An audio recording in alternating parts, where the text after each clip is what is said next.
Good morning, Grace. Good morning, Anya. How have you been?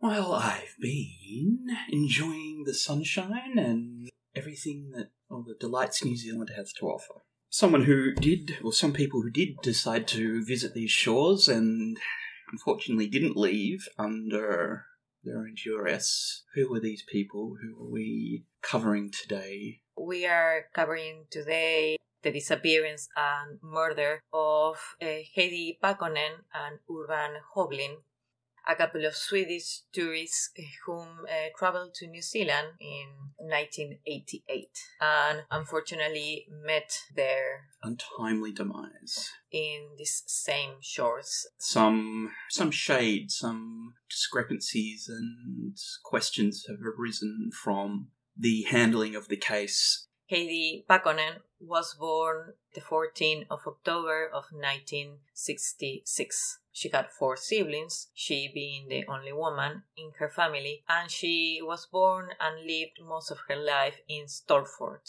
a small town that is about 225 kilometers from Stockholm, the capital of Sweden. Heidi aspired to become a kindergarten teacher, but at the age of 21, she decided to take off in a gap year with her 23-year-old fiancé, Urvan Hoglin. Urvan Hoglin was born on the 2nd of December 1965, also from Stockholm. He was the youngest of 4 siblings and came from a family of athletes. And even one of his brothers was an Olympic medalist who won a gold medal for skating in the 1968 Winter Olympics in France. Also worked in the supermarket in Stockholm with Heidi, and that's obviously where they met. And they got engaged in September of 1986. I think they were on a trip in the Greek islands. They were on the trip and they both got personalized engagement rings, each one bearing the name of their partner on the inside, which seems like an anecdotal detail, but it will become something significant later on. So before their wedding, they decided to take a gap year, and they were destined to go to the United States, then Australia, and finally end their trip in New Zealand. Both Urvan and Heidi were outdoor enthusiasts, and Urvan was especially interested in hiking and fishing. His brother Stefan would later give some information about how experienced they were in the outdoors. Stefan is quoted saying, I used to go fishing with Urban. We would spend the night out and sometimes up to 10 days in a row. On these longer trips, we took backpacks and sometimes canoes, and we would travel up to 60 kilometres from any civilization. So they were well and truly experienced hikers, outdoors people, trampers, as they say here in New Zealand. And the nature in Sweden is actually kind of more dangerous than in New Zealand because you actually have some predators, animals like wolves and bears, which we luckily don't get to have here. The nature in New Zealand, the animals at least, I would say that they are quite tame. Although I think the most dangerous you'd get would be wild boars, which are introduced. Very important to make clear that they weren't amateurs in outdoors activities. They were well and truly versed in outdoors survival and how to handle yourselves, how to go in, making sure you're prepared, which seems to be a common problem with a lot of people who get lost and fall into trouble in the outdoors. This was definitely not them. The couple left Sweden on Friday, the 16th of September of 1988. 2 days later, they arrived to Brisbane in Australia and spent a couple of months, until Weeks. December. Yeah, because they got to New Zealand on December. Yes. They will document their travels around the world by sending letters to their family in Sweden. And their experience in Australia, your home country, Greece, Mm-hmm. wasn't the best. No, unfortunately. They were in Queensland, and unfortunately Urban contracted some form of infection and was not well, having 41-degree fevers and lost around 6 kilograms of body weight. The illness did cause them to extend their stay in Australia for a couple more weeks, and then after Urban did recover, that's when they arrived in Auckland in New Zealand on December the 5th in 1988. I also read that Heidi had a close encounter with a snake. Couldn't find whether it was venomous or not, but they were actually a bit afraid after their experience in Australia. Some say that anything can kill you in Australia. Well, if there's a strong chance that it was poisonous, if it was in Australia, to be honest. They would also say in one of their letters that most people they found in the hostels were kind of sketchy or drunks, but they didn't have so much fun. Yeah. So they arrived to Auckland, like you said, on December. They stayed in Auckland for a couple of days and they bought a car, a 1976 white Subaru, and they were ready to start their travels around. On a letter dated the 6th of January, Heidi wrote the following quote. New Zealand is a really beautiful country. I don't know if you, Mum, would really enjoy the roads here. Some are narrow, curvy, and steep. In North Iceland, we had rainy weather for a week. There has been a real storm in Auckland, so they were forced to close the roads. We managed to get out of Auckland just before it started, otherwise we would have been stuck there for a few days more. Sorry if this letter is a little messy and folded, because it is very windy. Most of it probably due to sand gnats. These are the only animals that really harass us. Do not think of snakes or spiders or other dangerous animals or plants, and that's nice. Now we're going to build a fire and see if we can have fried fish for dinner. So, in mid-January, Urvan and Heidi were finally able to do some hiking. Heidi describes in a letter to home the intensity of these expeditions. 26th of January 1989, Kaukura. Maybe I told you in the last letter that we were going on an excursion with a Canadian couple. We started on Friday the 13th. The first night we did not arrive at a cabin, but had to sleep on a large rock that it was leaning a bit. Ron and Sharon had a tent that they could put up anywhere, so they slept in it. The next day we moved on. We had to climb, or rather, we had to pull ourselves through small bushes and grass to the mountain, which was about 1,500 meters away. It was very hard, and in some places it was soaked, and there were rivers you could fall into. Urban's shoes and mine started to fall apart, so we were a little worried that they would not last all the way. In the end, they told us we had made one of the toughest hikes in New Zealand. We did it all in 1 week with heavy backpacks on our backs, and we calculated the total distance to be about 85 kilometers. I couldn't imagine to do such an immense hike, even less being so confident to be capable to sleep in the outdoors. But I think this just goes to show their experience and the fact that they were able to come through it and have the knowledge that they would need to turn back if their shoes fell apart. They weren't just going to blindly stumble through it without thinking ahead. Certainly. So they were absolutely, I think, goes to show experienced and knowledgeable and careful. They weren't going to take stupid risks. Yeah. I think this sort of attitude goes to show. And, a lot of people in the Scandinavian countries have very strong hiking, camping, outdoors, hunting, fishing, tramping cultures, and that they celebrate. And a lot of the population take part in it and have cursory to a pretty experienced knowledge about this sort of thing, which I think this just goes to show. They would also write about how loving and welcoming they found the average Kiwi to be. We could agree on that. Yeah. Kiwis are most of the times very welcoming and helpful. We mean the person, not the bird. Yes. Would you like to read it? All right. Okay. At the beginning of March, Heidi here writes a very loving letter about the welcoming nature of the New Zealand people. March the 11th, 1989, from Nelson. We have been to Punakaiki, where you can see some cliff rocks shaped like pancakes on top of each other. It was a beautiful and amazing nature. We decided to visit a guy Urban met on an excursion fishing in Australia. He invited us to spend the night at his house. It's amazing that he trusted us and gave us a key and let us hang out here alone. When they invite you to spend the night and you say no, they can't understand it, and they seem to think you're rude. It's obvious to them that you should say yes, and you should feel at home. If it wasn't for all those mosquitoes and wasps, New Zealand would be the perfect country. Almost, anyway.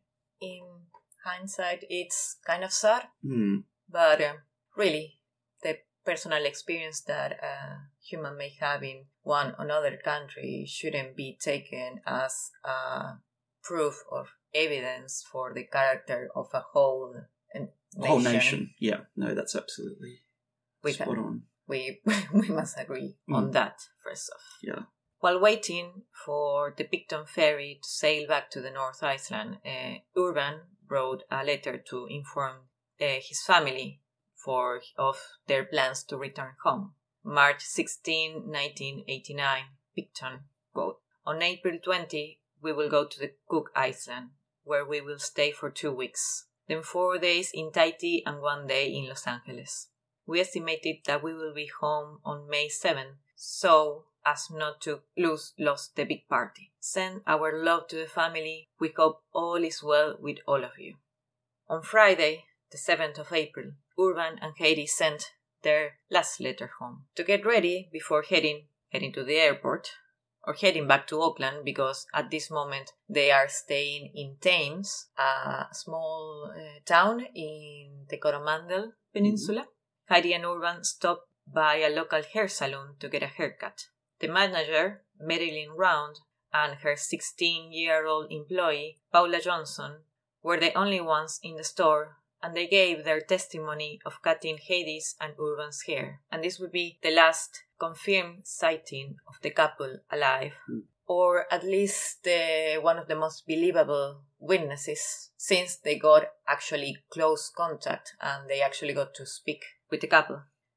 On that very same day, Heidi wrote a letter. "We are right now on a peninsula called Coromandel, located a little south of Auckland. We only have 14 days left here in New Zealand. Here in Coromandel, there are a lot of beautiful beaches and the weather is really nice. There is a lot to do on the beach.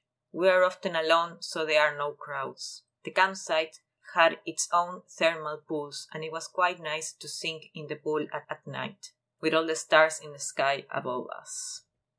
So with this in mind, the families of Heidi and Urban didn't anticipate their return until around May the 7th. However, the disappearance of the couple was not reported until several weeks later, with the New Zealand Herald publishing a front-page story on Friday, May the 26th in 1989, with the following headline: "A car belonging to a missing Swedish couple has been abandoned in Mount Eden in Auckland for 6 weeks. The discovery worries Auckland police, who were contacted by Interpol agents on Wednesday following a request from relatives." Some personal items were found in the car, and one of those included the plane tickets that the couple had for the Cook Islands on the 20th of May. New Zealand police contacted Air New Zealand and confirmed that they never took their flight.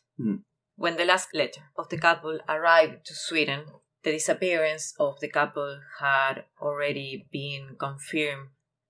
The night of Friday, the 26th of May, the New Zealand police created a special task group named Operation Stockholm, with the aim of finding Heidi and Urban. At this point, I am guessing they were expecting to find them alive.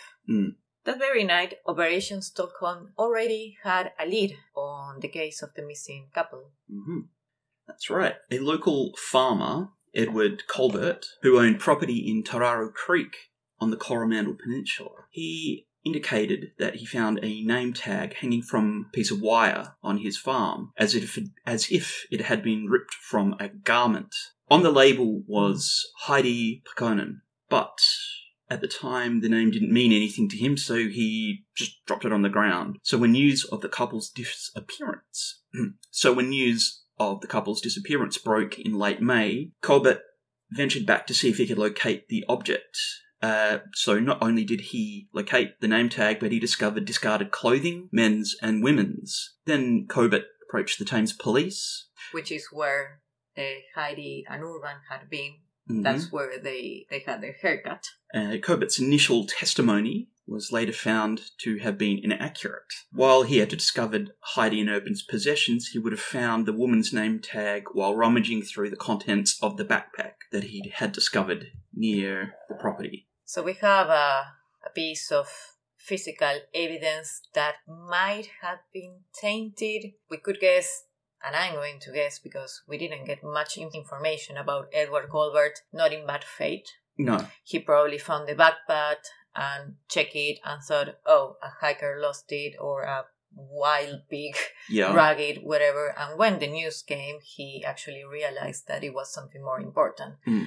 We had found clothes on Tararo Creek, which is a couple of kilometers north of Thames. On Sunday, May 28, approximately 30 police officers and several search and rescue volunteers started a search around the area where Heidi's name tag had been found.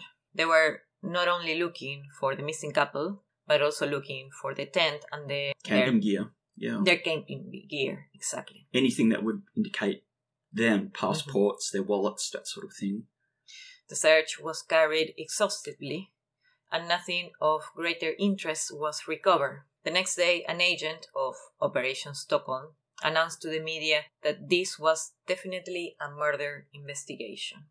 The same Monday, the Thames police began what is called an area service, which is basically the police going, knocking door on door or in every store, trying to get to find a witness that has seen the missing couple or heard any sort of information about them. And they found themselves with the hairstylist Meryl Round and Paula Johnson, whom claimed to have cut the Swedes' hairs on April the 7th at around 12:30 p.m.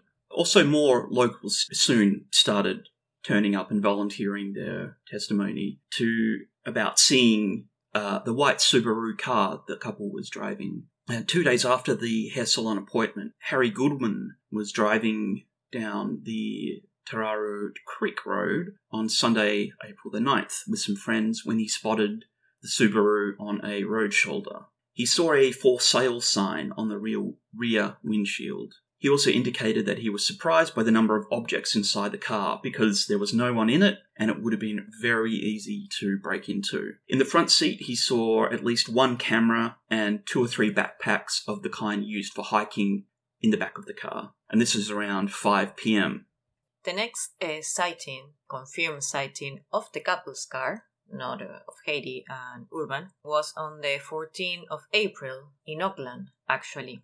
Auckland police some agents would later said that they saw 4 men driving a white Subaru on the night of the 14th of April in Auckland. Police in that moment consulted the vehicle's registration, which resulted in no vehicle of interest, because the car had not been reported stolen by that point.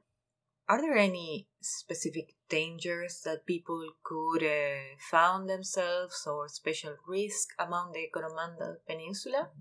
There were many different risks. So when a second search of the trail began on Wednesday, May the 31st, the search and rescue coordinator, John Cassidy, informed the more than 80 volunteers that the route did indeed present many dangers. Among them were old abandoned mine shafts from the Gold Rush era, which is in the 1870s, among the natural dangers, as well as the natural dangers, which obviously included steep cliffs, ravines, footfalls, just the regular dangers found on a intense hiking trail.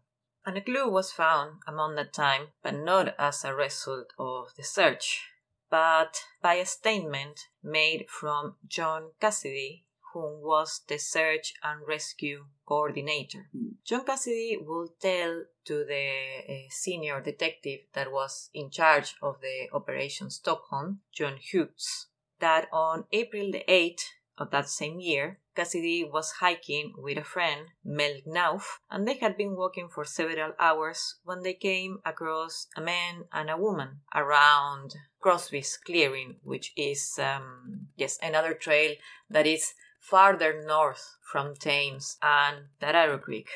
The original statement from John Cassidy was, quote, "The couple had a tent and indicated that they intended to spend the night there. In fact, the man set up the tent while we were talking to them. They said they had just arrived on foot from the Tararo Creek Road. The guy seemed to be familiar with the area from the way he spoke, because we explained that where we came from and he seemed to understand. They pointed out that they were from the Auckland area. The guy was in his 30s. It was partly Maori, he was about 5 feet tall, had a strong build, had black hair, and was clean-shaven, although he might have had a mustache. He wore boots of some sort, jean shorts, and I think a dark top. The girl with him was in her 20s or 30s, European-looking, and had neck-length light blonde hair. She was sitting in a log or something when we arrived, and she didn't get up or actually said anything while we were there. She had a fair complexion and well-groomed appearance, to the point that it seemed out of place in the bush setting. The tent the man was setting up was a bright blue hiking tent with a stitched floor and matching blue top. Obviously, he already had experience in setting up his tent. From the conversation we had, I think the couple intended to go back to Tararo Creek Road the same way they had come up, because I suppose they had left their car there. John Cassidy and Mel Knauf identifying a Maori-looking man with a European-looking woman, and this statement would become an important piece in the trial for the couple's disappearance, but not for the good reasons. In this initial statement, neither Cassidy or his friend Mel Knauf identified the European woman or the European-looking woman as Heidi Pakkonen. However, the police soon issued a public statement urging this couple to come forward. For good reasons, probably, because they were also hiking around the same area, and the Coromandel Peninsula, it's quite bushy, it's quite wild, so it's not a highly populated. So the chances of this couple knowing anything would have been good, or at least a possibility. Also on June the 2nd, Jason Donald, who was a 16-year-old student at the time, approached the police with some information. In mid-March, Donald was walking near Crosby's Clearing when he came across a camping tent. When he came closer, he found a note that said, "I'm tired of waiting for you, so I've gone for a walk, and I'll see you tonight or tomorrow. If anyone finds this tent, don't destroy it, because it's all I have." Signed, Pat Kelly. Dun, dun, dun. So who is this man, Pat Kelly? By the end of June of 1989, Peter Swenson, a Swedish journalist, was covering the disappearance of Urvan and Hoglin in New Zealand. Swenson was contacted by a reader, another Swedish traveler named Håkan Bokul, whom claimed to have information about the case. Swenson advised Bokul to, contact the New Zealand police, and then Håkan would state that he was on Thames on April the 9th. He was staying at the Sunkist Hotel, where he met a man whom offered to give him and two of his friends a ride through the Coromandel region. Håkan Bokul's friends were one Canadian tourist and another Swedish tourist. They were both women. In return, Bokul would pay to this man for the gas and his room for the night in the hostel. This mysterious man, if you wish, called himself Pat, Hakan would describe Pat as, quote, "He was about 30 or 35 years old, about my height, that is a meter and 80 centimeters, maybe a little less. Dark brown hair, almost black. A little disheveled, but not messy, thick hair. Big bushy mustache that curved over the corners of his mouth.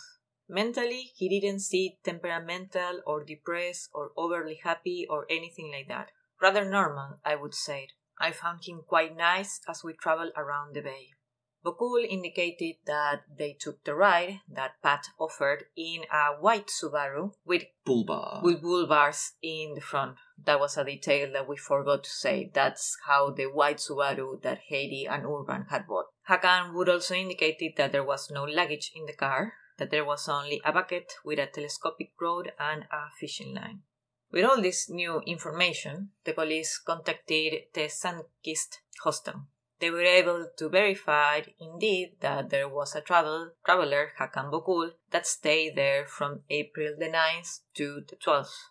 They also found a guest register on April the 10th with the name Pat Kelly. Other travelers who stay at the hotel give their testimony, and Pat, one of those whom described him as a male, Caucasian, 35 years old, dark complexion, black hair with a mustache, 5'8". Thank you. Tall, medium build, and very friendly.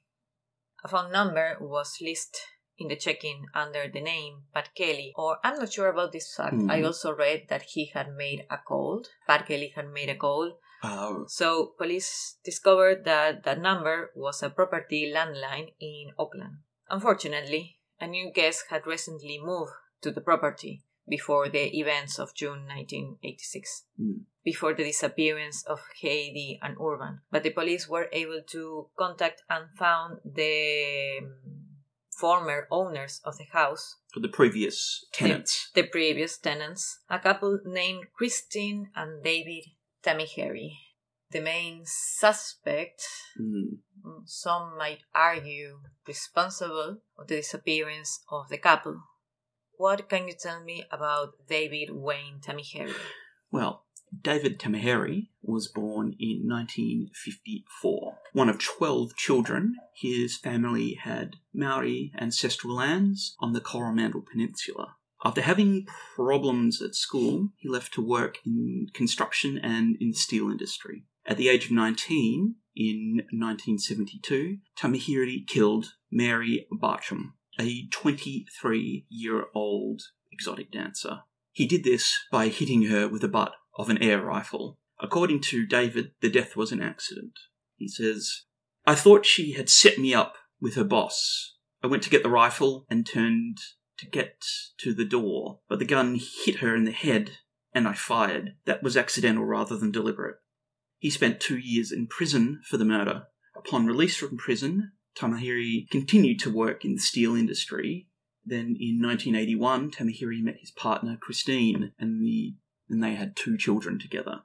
Then in 1985, Tamihiri entered the home of a 62-year-old woman in Avondale, Auckland. There he tied her up and sexually abused her. Tamihiri spoke about the Avondale crime later to the journalist Caroline Mcherry, saying, It was the worst crime I ever committed. I went 3 years without being sober. It was a bad crime and she didn't deserve it. It's something I'm not proud of." Yet, on 1986, David re-entered the home of a 47-year-old woman in Auckland the same way, and in a 6-hour ordeal, he sexually abused this woman, tied her up, and threatened to kill her. David confessed to the 1986 burglary and rape, and he later on, so he was caught for the second rape that he committed, and I am guessing while he was being investigated for that crime, he confessed to the crime that he committed the year before. Yeah. While awaiting the sentence on bail, he made the questionable decision to flee to avoid going to jail. Tamihiri took refuge in the Coromandel bush, and it's around this time in which he began using the pseudonym Paakkonen. He lived, for a fact, for 3 years until he returned to Auckland to live. On May 24th of 1989, the same day Heidi and Urban were reported missing, a police officer saw Pat wandering the streets of Auckland, recognized him as David Tamihiri, and knowing he was fleeing bail, stopped him immediately. So when the police actually has the leads of Paakkonen, David Tamihiri, his real name, he was already in jail. Now, the two detectives visited Christine Tamihiri on her Avondale property. Christine asked what this was about, and the detectives responded it was just a routine investigation. As Detective Brown was saying this, something caught his eye. It says, a green jacket sitting on the chair. As Detective Brown was saying this, something caught his eye. A green jacket sitting on a chair, which he claims to have immediately recognised as one of Heidi or Urban's possessions. When Brown asked about the jacket, Christine replied that David had recently brought it home and given it to one of the sons. In other questioning about David Tamihiri, Christine describes him as a very caring person, as long as he wasn't drunk. As Detective Brown wrote this report, he says, I questioned Christine as to why she'd stayed with David for so many years, knowing the crimes he'd committed, and she indicated that he was a totally different person when he drank, and that she had learned to stay away from him when he was drunk. So David, what can we say about him? He had a conviction for murder. It was trial turned out to consider it as manslaughter, not as he had intentionally murdered this exotic dancer, as you said, this sex worker, which I don't really buy. Just because of the crimes he committed before. I have a very strong hunch that he's one of those men that is not very fond of women, since he also committed 2 rapes. So for the police at this point, he's a very good suspect. I have to give them that. But probably see what happens before. Armed with this first suspect, John Hughes, the senior detective in charge of the Operation Stockholm, and 3 of his, companions, paid a visit to Tamihiri, whom was at his Mount Eden prison cell, the maximum security. Yes, it is nowadays, so I am guessing that it was already in the 80s. So we're going to read some excerpts of the official interview.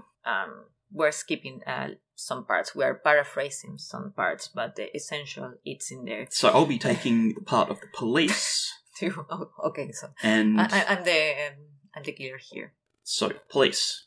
So before we picked you up in May in Auckland, where were you staying? Around Waki, Coromandel. I walked all over the mountain and around it. On your own? Yes, I was at the backpacker hostel for a couple of days. When was the last time you were at Crosby's clearing? Sometime in April. Was there anyone else with you? No, I had a blue tent for 2 people. Did you buy or steal the blue tent? I stole it when I got out of bail.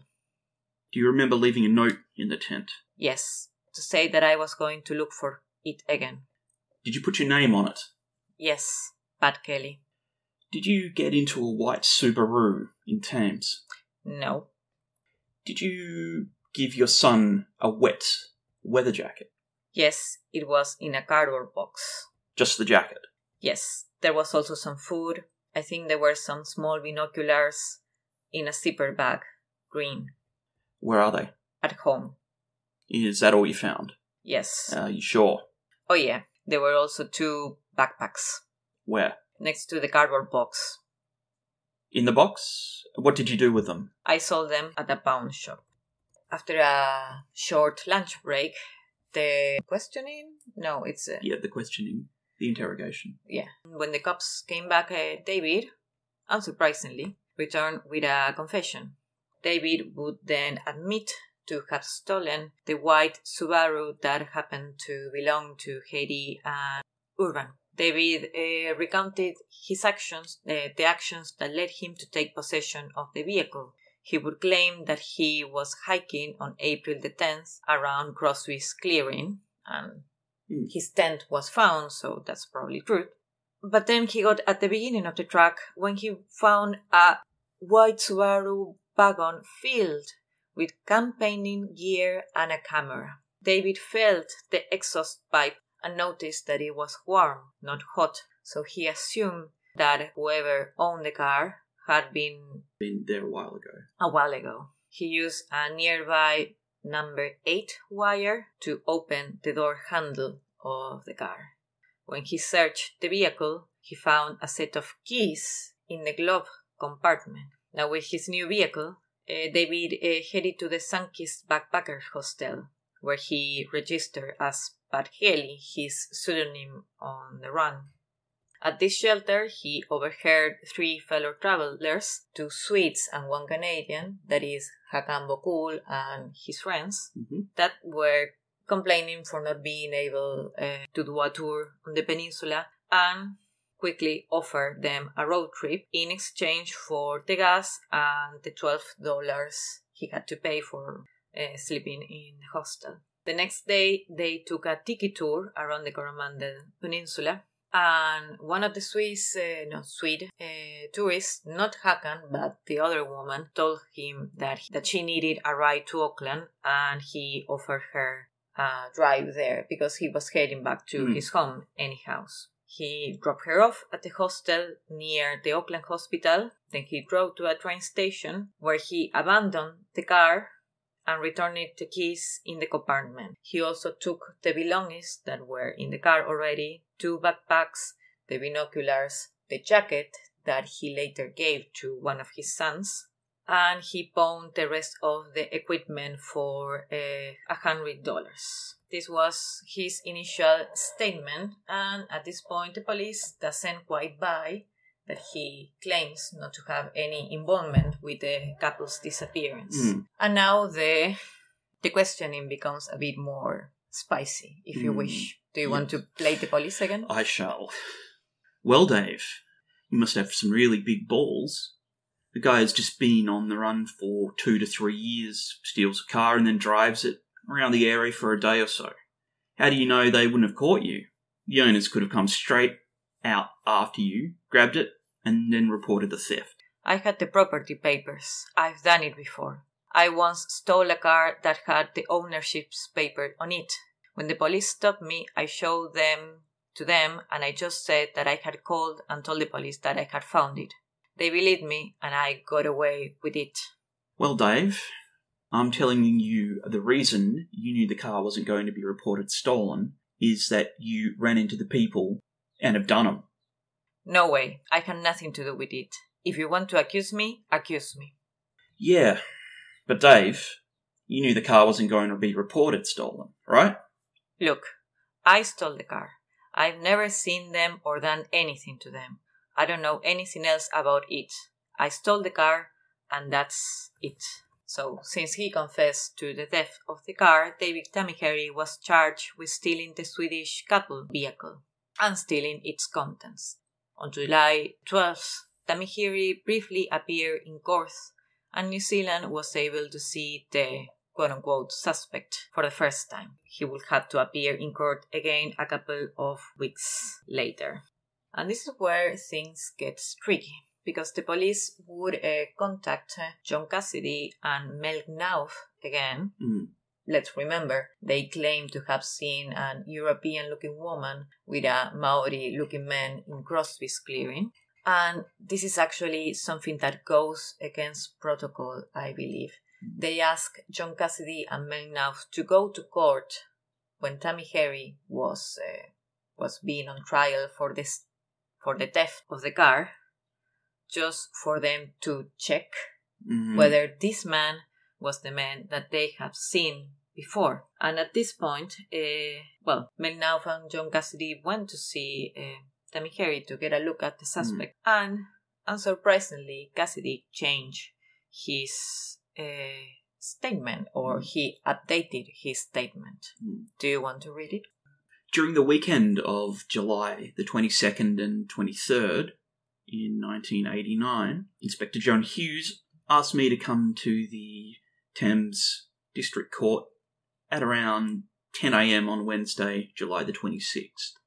Inspector Hughes asked me to look at the people there and see if I could identify the person who had seen at Crosby's clearing. I knew David Tamihiri was going to appear in court in connection with the Swedish investigation. Having seen Tamihiri, I'm sure he is the male person I met at Crosby's clearing at the afternoon of April 8th. Mel Naff, who was also accompanying Cassidy that day, also changed his statement, but only after being questioned twice more by the police. His final testimony, which reached the trial by the couple's crime, was following. In the Thames court, I observed a person that I now know as David Tamihiri.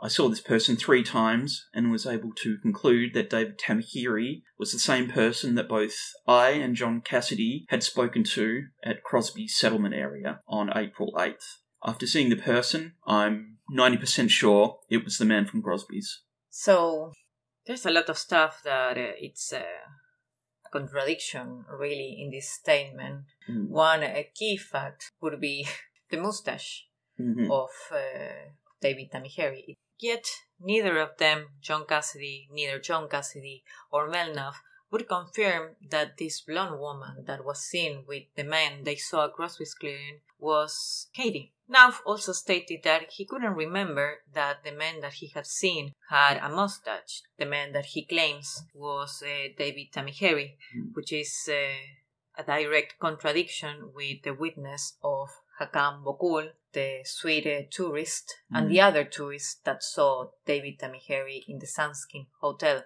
They would say that he had a big gringo-like mustache, and in the pictures when he's arrested, you can see he has the same, which you used to wear. How do you call that mustache? Horseshoe. Possibly a handlebar mustache. Handlebar. That being said, it should be noticed, and this is something that we have learned very recently, that the veracity of eyewitness is in fact a bit flimsy. Several psychological studies indicate that incorrect identification by eyewitnesses are much more common than is believed. To quote one study, according to the American Association of Psychology, indicated that 1 in 3 identifications made by eyewitnesses turned out to be wrong. Quote, eyewitness testimony is very powerful and convincing to juries, even if it is not particularly reliable. Identification errors do occur, and these errors can lead to people being falsely accused and even convicted. Likewise, memory of eyewitnesses can be corrupted by leading question, misinterpretation of events, conversations with other witnesses, and their own expectations about what should have happened. People may even remember entire events that never happened. We have to mention that the police allowed Mel Naff and John Cassidy to compare their own statements, which is a completely no-no. Yes. And the fact that they were invited to the court trial, exactly. The court hearing, to view the accused rather than doing an official lineup or a photographic pick-out session. Exactly. And the fact that actually Mel Naff changed his statement after being interrogated in 3 occasions by the police. So there's a bit of... wouldn't say that this man intentionally tried to frame Tamihiri. He had been probably led by the police. Possibly led. Well, a good example of eyewitnesses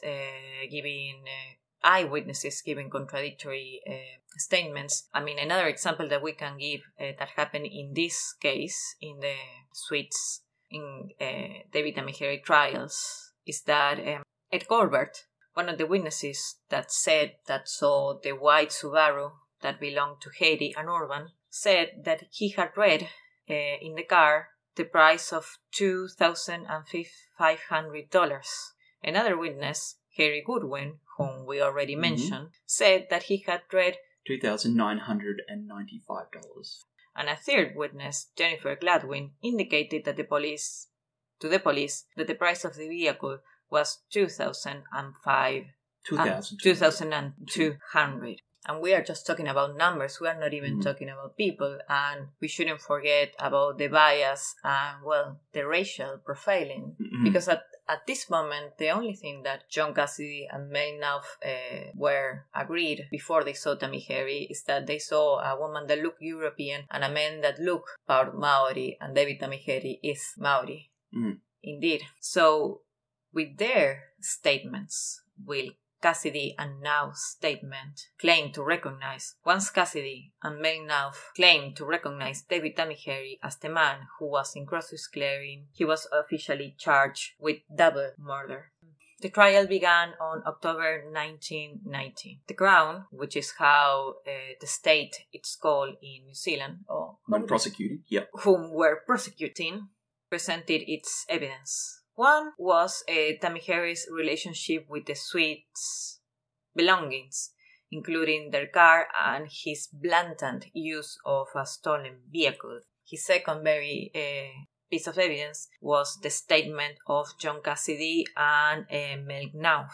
And three, the smoking gun, for the Crown at least, were three secret witnesses. Secret witnesses A, B, and C. So whom were these witnesses? Well, these secret witnesses were Tamihiri's fellow prisoners his time in incarceration. And they claim that he mentioned and confessed to them in prison to the murders of Urban Heidi. Secret witness A was in jail on various drug trafficking charges, specifically relating to heroin. Witness A took the stand, claiming that David had confessed to the double murder when they were in adjoining cells at the Mount Eden maximum security prison, less than 24 hours after being charged with the theft of the Swede's vehicle. Right, so we should just say that, as a further warning to those sensitive, their secret witness testimonies are quite graphic.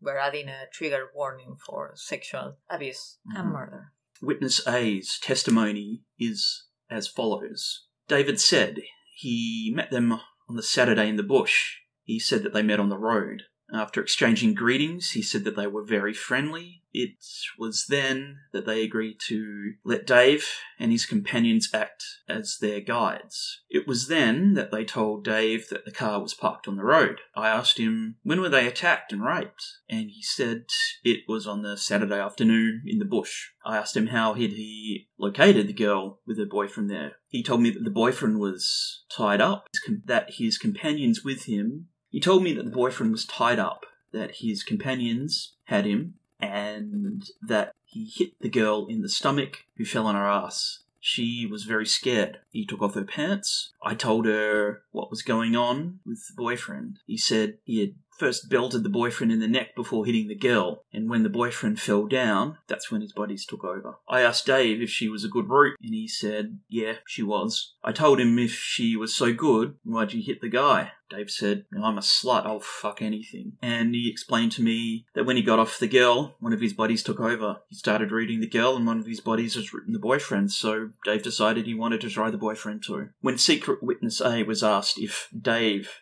had explained why he killed them, he replied that he feared the Swedes would identify him from the mugshots, but also he couldn't bear the embarrassment of being accused of fucking a guy. So secret witness A, who had a conviction for murdering his girlfriend in Australia and was convicted for trafficking of heroin in New Zealand, claimed that Dave had gang rape and murder the Swedes couple with the companionship of 4 buddies. So I have forgotten to quote one of our sources, the book Missing Pieces by the journalist Ian Wishart. Now I'm going to quote directly from the book. This testimony was an emotional bombshell, and Detective Inspector John Hughes knew it. He had to get the jury to hate Tamihiri enough to convict him guilty despite the quality of the evidence. End of quote. There's really no evidence that Tamihiri was hanging around with a crowd of 4 bodies in the peninsula already, and he denied have been accompanied by anyone so far. But most importantly, aside from his witness, there was never found anything else about these alleged, co-authors of crime of the couple.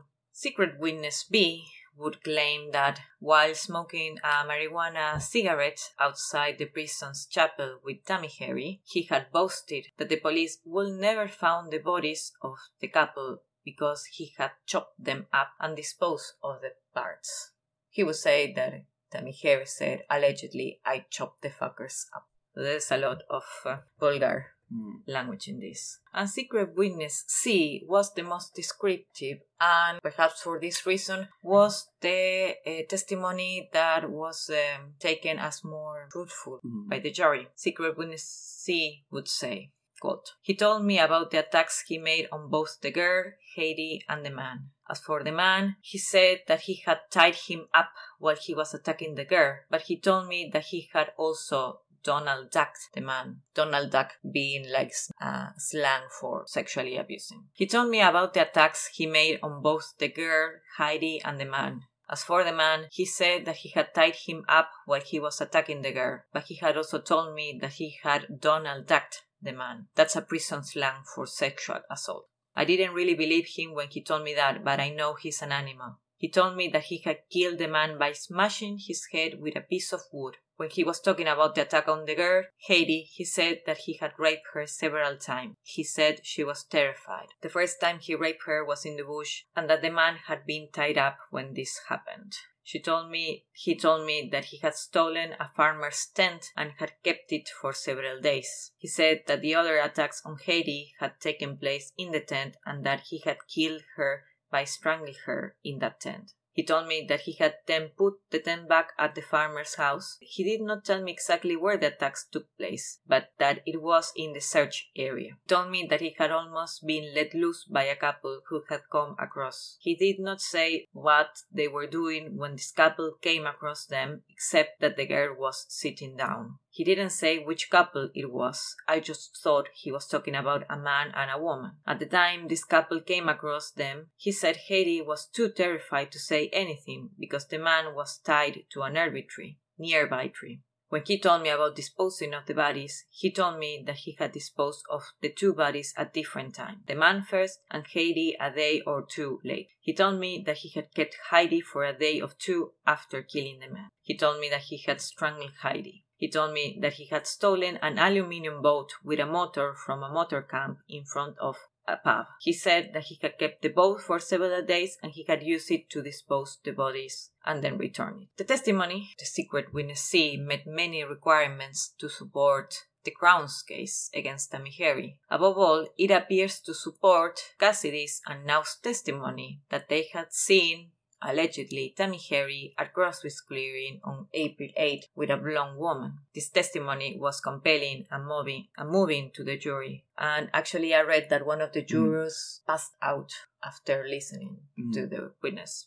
The trial lasted for 3 months before the jury was allowed to retire to consider a verdict. And before the jury was allowed to retire to consider the verdict, I wish the jury would have taken more seriously what Justice Tompkins said. What did he say? There is no direct evidence to show that the defendant killed the Swedish couple. The Crown asks you to infer that he did from facts which the Crown claims to have been duly provided, and therefore the Crown relies on what is called circumstantial evidence. It's like a rope made of several strands. One strand may not be enough to hold a weight, but several enough strands working together can. The same is true of the weight of evidence. There may be a combination of circumstances, none of which would raise a reasonable conviction, but on the whole may create a strong conclusion of guilt.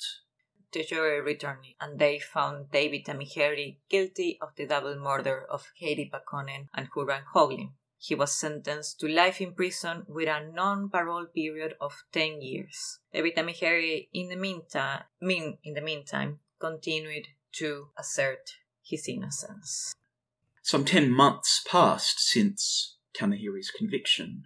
Then on October the 10th, 1991, 2 pig hunters found human skeletal remains near Wangamatta, which is about 70 kilometres from Thames. Forensic experts met the next day. On examining the area below the pelvis, they discovered an engagement ring. Upon cleaning it, the detectives saw that it was engraved. The engraving read, Heidi, 2/9/86, as in Heidi, September 2nd, 1986. Inspector Denby wrote in his report, the discovery of this ring led to immediate speculation that the remains were Urban Hoglin's. At 5:54 a.m. the next morning, Inspector Denby was contacting the detectives in charge of Operation Stockholm to relay his discovery. On analysis of the crime scene, it was soon determined to be Urban Hoglin's remain based on his clothing and personal items. Investigators determined that Urban was either dead or unconscious when he was placed where he was found. As the police report noted, the body was dragged to the location where it was found, and it was dragged by the feet, backwards. The legs were straight and fully extended. The 2 arms were extended in a forwards direction above the head, consistent with having been pulled backwards. While the arms were free, the face was downwards. Position in which his body was deposited suggests that his death had not been an accident. Analysis of the clothing found many stab wounds. The clothing was taken to the Adelaide State Forensics Laboratory. An expert in fiber damage called Harding found many stab wounds in Urban's clothing. Quote, it was determined that the damage to the left shoulder and neck was likely the result of 3 stab wounds with a knife in the area. The simplest scenario I can think of would be a frontal stabbing attack by a right-handed person. The weapon may have been a single-edged blade. The presence of multiple stab wounds suggests that it was a deliberate attack. When Urban's remains were reconstructed by a trio of pathologists, damage to the bones indicated a very violent death. The pathologists found cuts in the bones around the neck, indicating that his throat had been slit. A deep cut had been inflicted on the right side of the neck and passing backwards to the midline, and had shaven a piece of bone. That this type of cut would have almost certainly have divided the spinal cord and could be interpreted as an attempt of decapitations. For reasons that are unknown, it seems like the assailant or the assailants attempted to decapitate it but gave up the idea and dragged Urban's body to its final resting place, where it remained for 18 months, decomposing in a shallow grave. It was not like it was buried 6 feet under. No, it wasn't. After all, it was in the middle of the bush. The fact that Urban's body was found approximately 70 kilometers away from where, according to the Crown, the rapes and the double murder took place, naturally began to raise some suspicions. Now, while Urban's body had not been discovered by the time David Tamihiri was arrested, there was some physical evidence available that the Crown did not use to convict Tamihiri in the trial. There were many search parties made around Thames, Tararo Creek, and Crosby's clearings. Some of them they couldn't find any sort of physical evidence, but there were some that they did found, and this wasn't used in the case against Tamihiri. On July the 29th, 1989, Graeme Pierce, a search and rescue volunteer, went up to Crosby's clearing to search on his own. About 10 feet off the main track, Pierce found a blue jacket, which was later confirmed to be Heidi's. Pierce, in his statement, said it was folded into a square, about 12 inches. It wasn't crumpled or anything. It was like you would find something folded in someone's backpack or similar. So when the area was searched further, a black and white photo and a wallet were found nearby. The photo was a portrait of Heidi and Urban. The wallet was embroidered with the letter H and contained 150 New Zealand dollars. And Heidi was verified to have withdrawn this from her bank account the week of her disappearance. Also, the fingerprints of Heidi and another unidentified person were found on it, and no traces of blood were found on either of the possessions. I think there's enough evidence to indicate that there were belongings of Heidi and Urban were found on July, so that means that David Tamihiri was already in prison by this point. He wasn't convicted, but he was in prison. So if he had done it, how come these belongings were found on July? Right? On December 1986, Randall Cornish, another volunteer whom participated in the search, was exploring a barn near the Tararu Creek Road. Tararu Creek is a couple of kilometers north from Thames. Randall found a nylon tent. In the back room, in front of a pile of old sofas and chairs, I found a nylon tent, and I took it outside and unrolled it, and I saw Dick's Clean Sweden written on it. So it's really interesting to note that it seems like the police actually searched this barn, this area on June of that year, but nothing was found. And it was actually later on confirmed that this tent belonged to the couple. When the tent was examined more closely, a small bloodstain was found on the ceiling. In addition, a zigzag-shaped tear was found on the flap of the main opening of the store, caused by a knife. This raised the possibility that the couple had been attacked by someone wielding a knife while they were inside the tent. However, no more blood was found on the floor of the store, implying that, if so, they were not cut or stabbed inside. Another discovery that was found in Urban's body was his watch on Hilah's wrist. Now, during the trial, the Crown claimed that this watch that belonged to Urban had been given by Tamihiri to one of his sons. A testimony of a tenant that David had in his house that claimed to have seen Tamihiri talking to his son and had given him a watch as a gift. But of course, this wasn't Urban's own.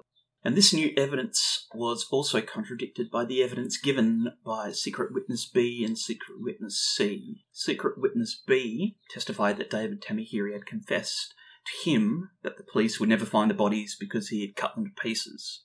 Witness C's testimony was also inconsistent because Secret Witness C described that David had killed Urban with a piece of wood and then disposed of the bodies at sea. Almost 5 years after the trial, on August 25th, 1995, Secret Witness C made an affidavit. The affidavit was in relation to evidence he gave at the trial of David Tamihiri, in which he states that I was approached by a journalist employed by New Zealand Television who formerly taught Mcherry at Paramora Maximum Security Prison while I was a prisoner. The journalist told me that he knew 2 other prisoners who were secret police witnesses in the case against David Tamihiri.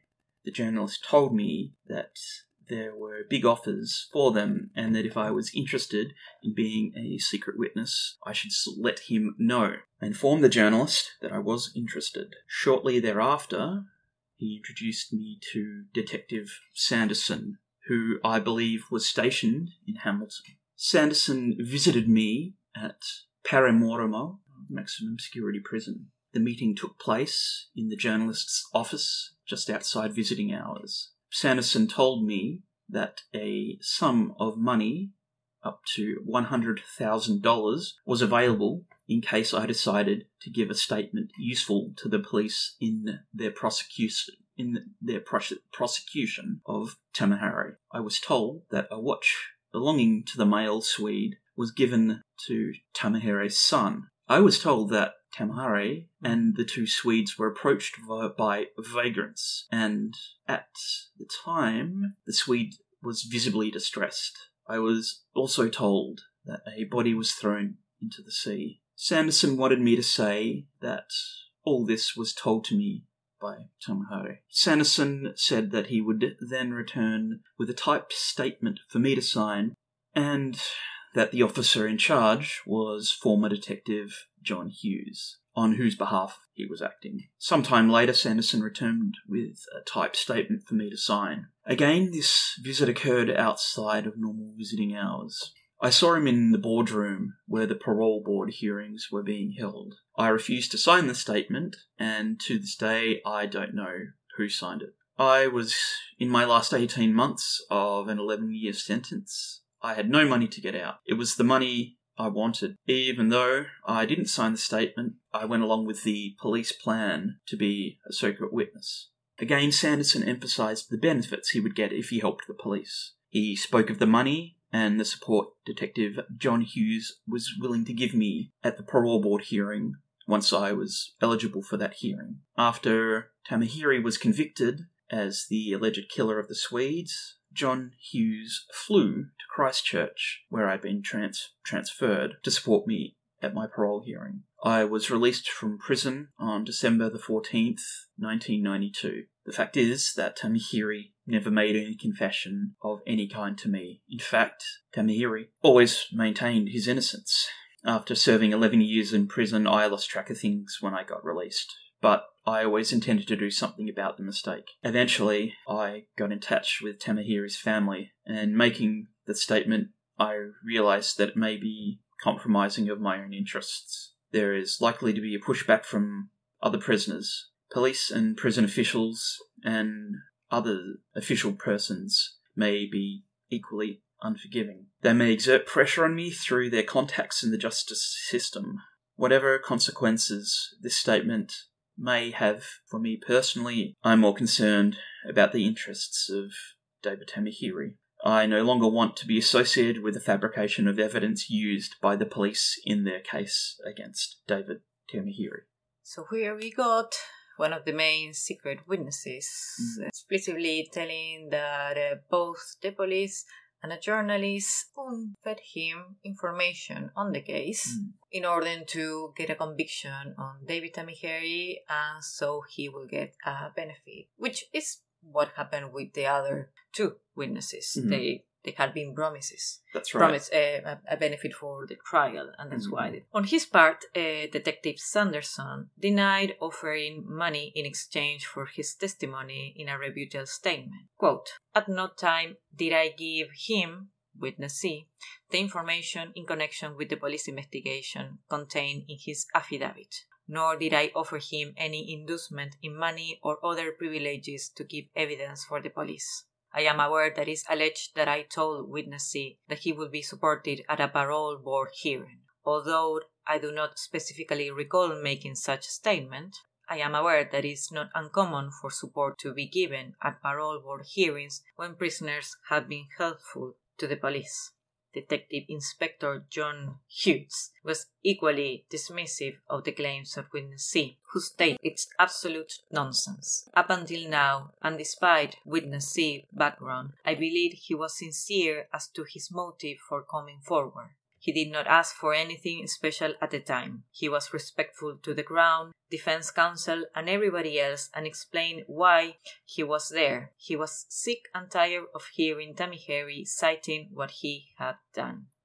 So what Detective Inspector John Hughes is saying at this point, that despite the background of the witness, the secret witness C, he had acted in good faith, and he was, quote-unquote, sick and tired of hearing Tamihiri brag about the alleged brutal rape and murder of Urvan and Heidi. But now, on August 8 of 1996, in a further twist, witness C then recanted the affidavit and confession and said that he had lied under oath, claiming that because he was a snitch, he had been threatened, he had received 2 death threat letters, and that alleged prison gangs were also threatening to kill his family. In 2018, 28 years after testifying against David Tamihiri, the identity and the crimes of the secret witness C was revealed. He was unmasked as Roberto Conchi Harris, and he was convicted of perjury for lying in the case of David Tamihiri.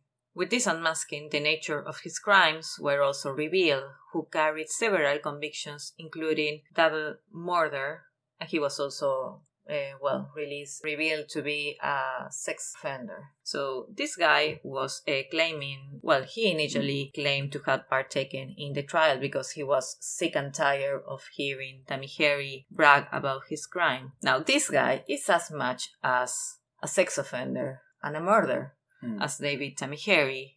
I think it's safe to say that he only took part because he was promised by the police he was going to get either money or most likely benefits from the Justice Department or the justice system. Yes. Might have received preferential treatment while he was in jail, as well as a positive reference when he was sitting in front of the parole board. Well, to this day, Roberto Conchi Harris is still in jail, and in one occasion he just happened to be incarcerated the very same day he was left in parole because he exposed himself to a young girl. So we now see the nature of the key witness that the Crown, the New Zealand justice system had taken to put Tamihiri in jail. Remember that all this time, Tamihiri had been honest about the other crimes he had committed. Yeah. The rapes, the murder of the sex worker, but not the crimes of Urvan and Heidi. So in 1991, when Urvan's body was found, that appeared for him to give a boost for his cause. Rightfully so. Tamihiri and his legal team unsuccessfully petitioned the Court of Appeal to reopen Heidi and Urban's case.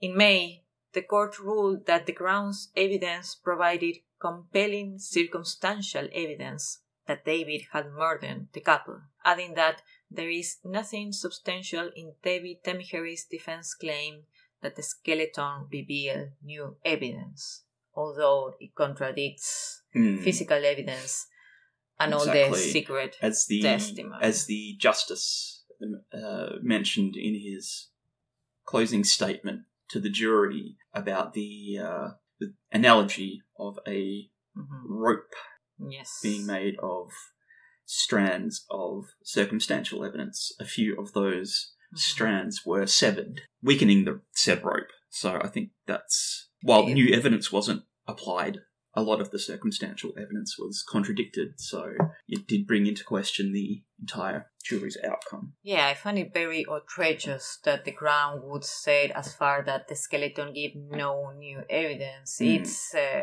is outrageous. Yeah. The police had asked, as a condition of David Tamihiri's parole, that he revealed the whereabouts of Heidi Pakkonen's body. In total, Tamihiri appeared before the parole board 14 times in a span of more than 20 years. And each time, he maintained his innocence. The report explains that, the parole board report says, quote, "Previous board have had what has been described as vigorous and robust discussions with him, both about his denial and about where the body of one of the tourists who has not yet been discovered. Mr. Tamihiri had been adamant in his denial, and we are convinced that there is no point in pressing these issues anymore."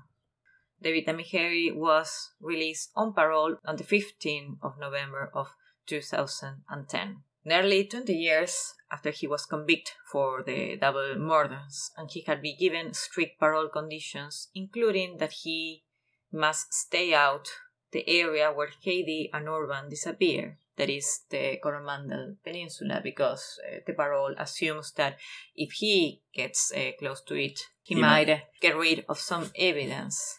And making things clear, we don't feel a lot of sympathy for David Tamihiri. After all, he did murder a person and he did rape 2 women, and he admits on the crime, but it's like a huge fail on the justice system. On the justice system, on the proceedings so far. So he is till today free, but he is not considered legally innocent. He is just free on his parole.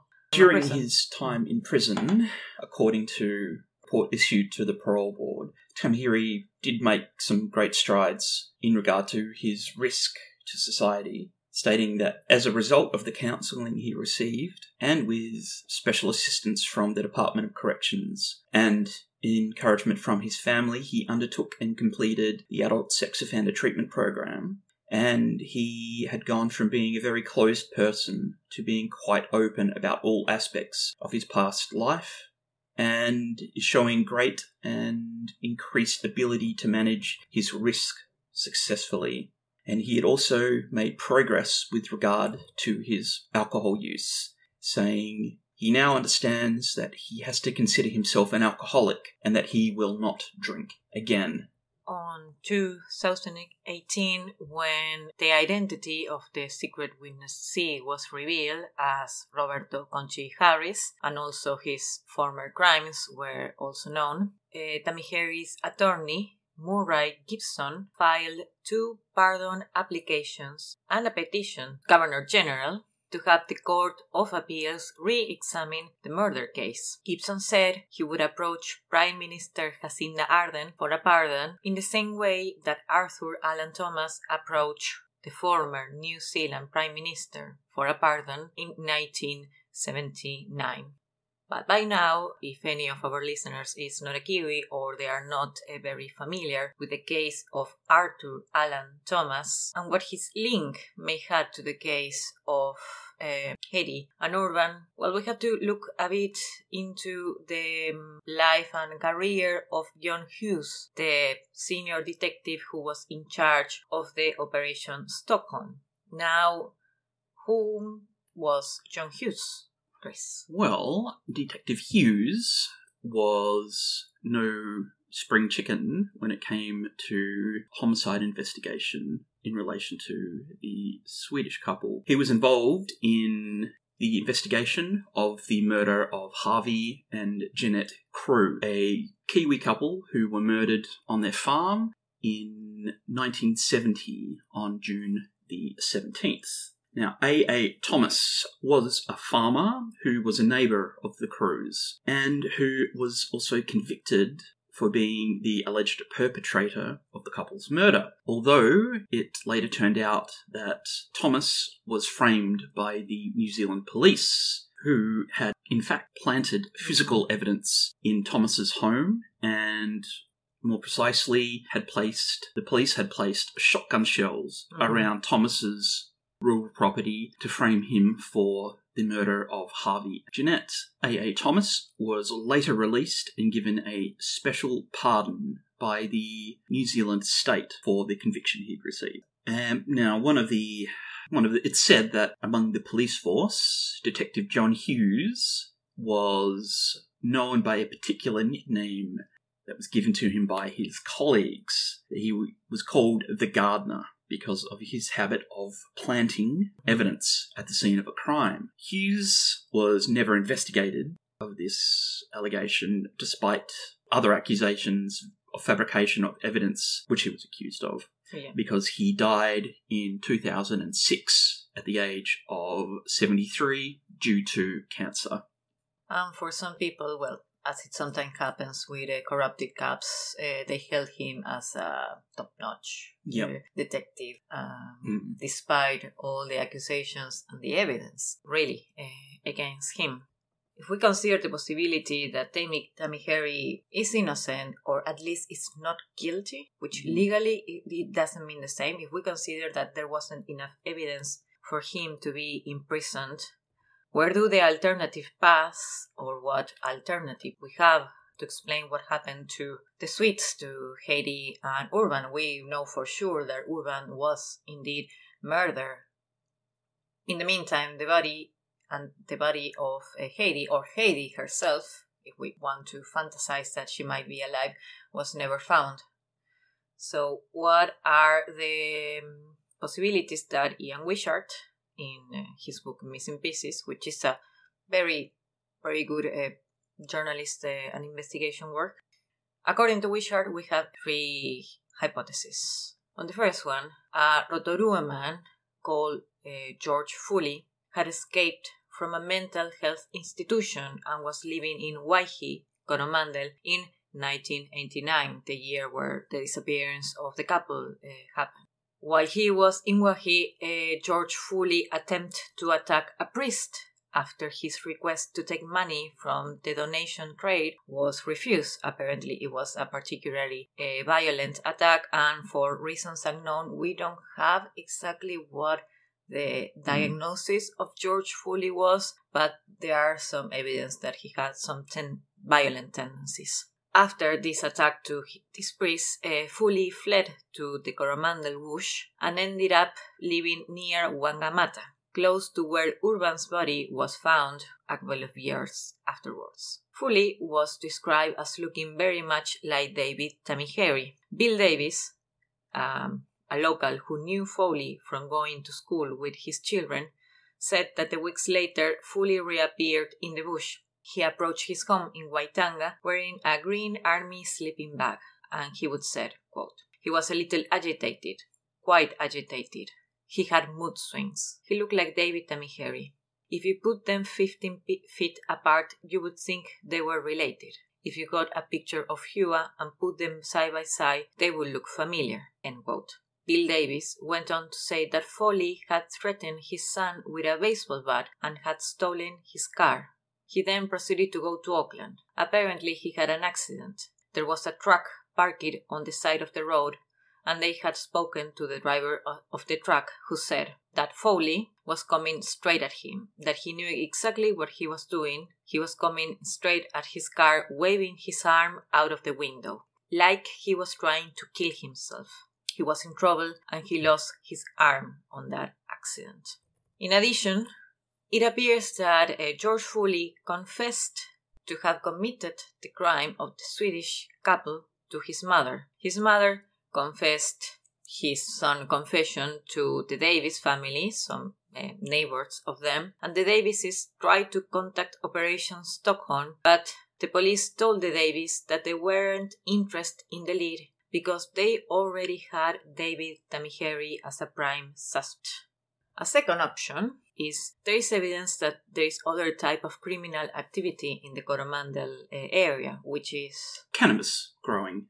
Yeah, cannabis, the growth and cultivation of cannabis. Now, the Coromandel bush is well known as a location for off-the-grid cannabis farms, and as the cultivation and consumption is still illegal in New Zealand, including up to today, it's hypothesized that the Swedes could have stumbled across some criminal activity in the bush and were possibly killed because, they were witnesses. And a third option, which would explain why Heidi, or at least Heidi's body, was never found to today, is that she might have been abducted. And there seems to be some evidence or some lead to support this. Ian Wishart found himself or discovered a couple of Kiwis, John and Mary Heaven, whom operated a campsite on Kawau Island in the Hauraki Gulf. The Heavens claimed to have met Urvan and Heidi one night sometime in the summer of 889. So according to what they said, it was raining heavily that night, and the Heavens offered Heidi and Urban their living room to sleep so they wouldn't get soaked, understandably. That night, the two couples had dinner together, and Heidi and Urban left the next day. Months later, when the disappearance was already confirmed in May 1989, the Heavens would claim that they saw Heidi without Urban, but in the company of a thin Pakea man.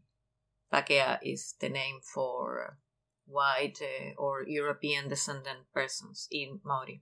In a letter obtained by Ian Wishart about the incident, they saw Heidi Pakkonen near their house just as the police were beginning to search for them in Coromandel. The Heavens live almost 200 kilometers from Coromandel. Heidi was struggling to lift a very heavy backpack onto her back. The straps were up to her elbows and she was clearly distressed. I'm quoting. My friend's wife stepped forward to help her lift the backpack, but the man growled it, "Don't touch it." Then he kept walking and impatiently motioned for her to follow. She looked terrified and kept scanning the surrounding bushes as if expecting something. My friends were convinced it was Heidi and called Detective Hughes, who was leading the investigation. Detective Hughes thanked them for the information, but assured them that it could not be Heidi, as they were sure she was in Coromandel. The police never contacted my friends again regarding the sighting. The Heavens further added that they suspected a certain local underworld character. However, the Heavens further added that they suspected a certain local underworld character. There's not much. There's no more information about this alleged. And even though this couple knew in first person, the detective inspector John Hughes completely dismissed the lead. Well, basically because it didn't fit in the theory that they already had. 2017, a bushman called Alan Ford found 3 bags of women's clothing on the Wangamatta Peninsula, which is where Urban's body was found. And he would said, I actually felt quite uncomfortable. It's not often you come across women's leggings in a plastic bag in the bush. Ford said then that he handed the clothes to the police, thinking that it might be Heidi's. The police dismissed this idea and 2 months later destroyed the evidence. Graeme Pierce, the man who had found Heidi's jacket in 1989 and who was a volunteer in the search and rescue team, would many years later, along with his wife, host a backpacker hostel around the area in hopes that they could provide some sort of place for backpackers. Yeah, a safe haven so that... And as a reminder of the disappearance of the couple, another backpacker hut was built in Crosby's clearing in 2010. And near the side there is a monument that was placed in honor of the memory of Heidi, Pakkonen and Urvan. But what about David Tamihiri's life? We already mentioned that he is living a free man since 2010. Mm-hmm. Well, so to speak, because legally speaking, he's still considered responsible. He was only left on parole. Well, these days he can be found sitting in his front yard of his wooden house in West Auckland, and he tells a New Zealand newspaper that he spends most of his time doing odd jobs and carving traditional Maori wood sculptures. Tamihiri admits his criminal record counts against him. He was awaiting conviction for a rape while he was charged with Hoglin and Paakkonen's murders, and had served a previous murder conviction. Regarding his previous crimes, he says, I don't mind doing for times for things I've done, and most of the time I spent in prison I deserved. That's not what I'm complaining about. What I'm complaining about is that what happened in the investigation for this murder, that should never have happened and should never be allowed to happen. It's quite possible the true murderer or murderers were never found, and we will never find out because the clues, possible leads, and evidence has either been destroyed or has been ignored, and the passage of time would have eroded those memories and that evidence, and that any possibility of acting to have a solution or an outcome have well and truly, that time is well and truly past. So yes. I think no one is going to get there is no good outcome, unfortunately, for this particular crime. I mean, unless you choose to believe that David Tamihiri did it, which I think he has some good points on his side. Probably a good reminder that even if a person had committed horrible crimes before, or he is a good suspect for a crime, that doesn't mean that he should be in jail for stuff that he didn't commit. And being him someone that is a sex offender, and I myself being a survivor of sexual abuse, I don't feel sympathy for rapists, but I cannot help looking at this and thinking he got very fucked up by the police. And because Detective Senior John the gardener Hughes was so hell-bent on getting him into jail that they willingly ignore a lot of inconsistencies and evidence just to put him in jail and pretend that they were doing their real job and satisfy the media, because this was understandably a very big case, as it sometimes happens when you have victims whom are tourists and white people. Also, we can't stress again how useful the book by Ian Wishart called Missing Pieces was in providing us with lots of other leads to track down and bringing light to some of the inconsistencies. And, well, once again, thanks for listening to A History of Evil Men. And once again, you can find this podcast on Spotify, on iTunes, and most of the podcast applications, also on YouTube. And you can follow us on our social media on Instagram, History of Evil Men, Facebook, and we have our Twitter, and we have a Patreon page, patreon.com/history of. Yes, and we'll once again go out with the soothing tones of musician spectacular Steph Animal. Thanks for listening. Thank you.